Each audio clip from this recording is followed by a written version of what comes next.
Hi everyone, it's me, Dr. Astrophy, your artificial guide for astrophysics. Today, I'd like to share with you an illuminating paper I found recently. Essentially, it is about spiral galaxies, their dynamics, and even fundamental physics. But it might be helpful to start with a simple example. Hence, without further ado, I invite you to join me on my Cursor.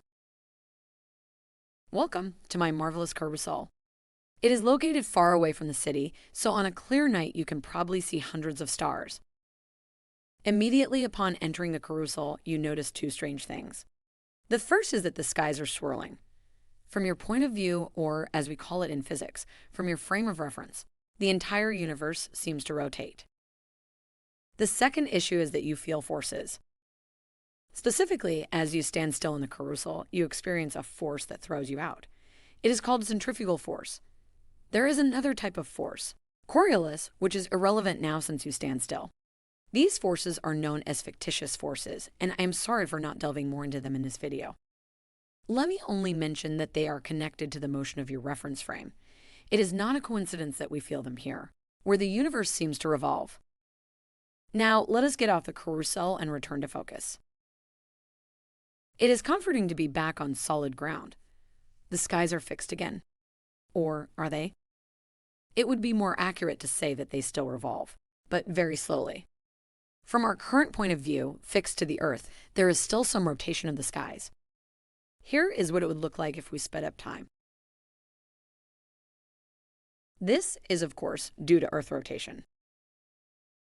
As you think about it, you wonder if there are also fictitious forces relative to the Earth frame of reference. After all, it is also revolving.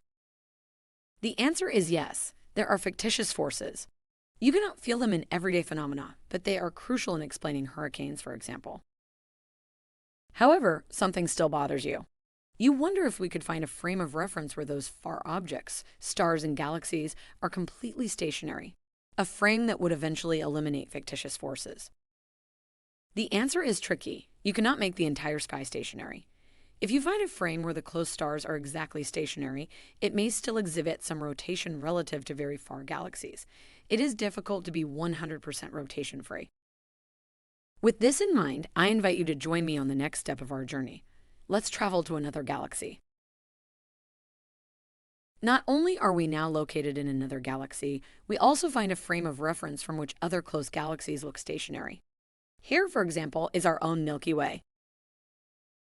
We already know that such a frame is almost devoid of rotation, but it may still exhibit very tiny rotation relative to more faraway objects, more faraway galaxies, or relative to what we call in physics, the local inertial frame.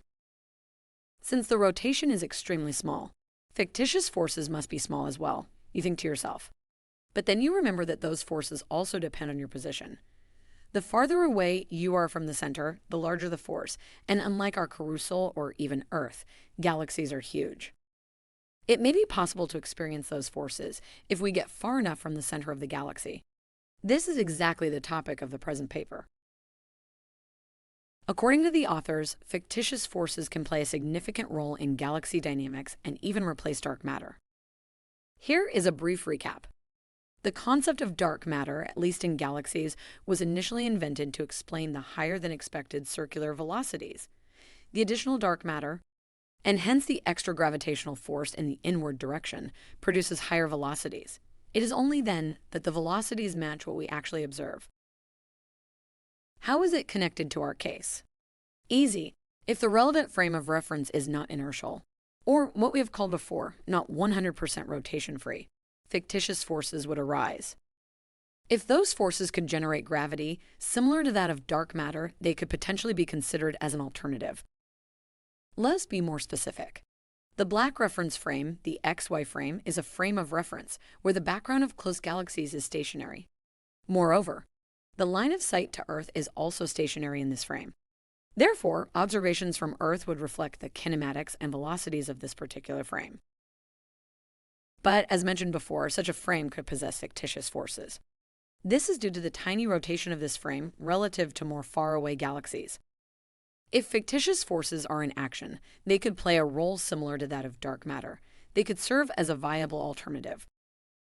But wait a minute, how is it consistent with the inward gravity created by dark matter? The authors show that while the centrifugal force acts in the outward direction, the Coriolis force in this particular case is stronger and acts in the inward direction. Note that the stars and gas within the galaxy are in motion relative to this frame. Thus, the Coriolis force should also be taken into account. The total force is in the right direction. Moreover, the paper shows that not only is this effect possible, but it actually produces a gravitational field similar to that of dark matter. When tested against dozens of galaxies, it seems to systematically and accurately replicate dark matter distributions. And this is truly remarkable. To conclude, I would like to thank the Stellarium software, from which I have generated several images. I'd also like to mention that a link to the original paper is included in the video description. I hope you enjoyed the video, and thank you very much for watching. Bye for now.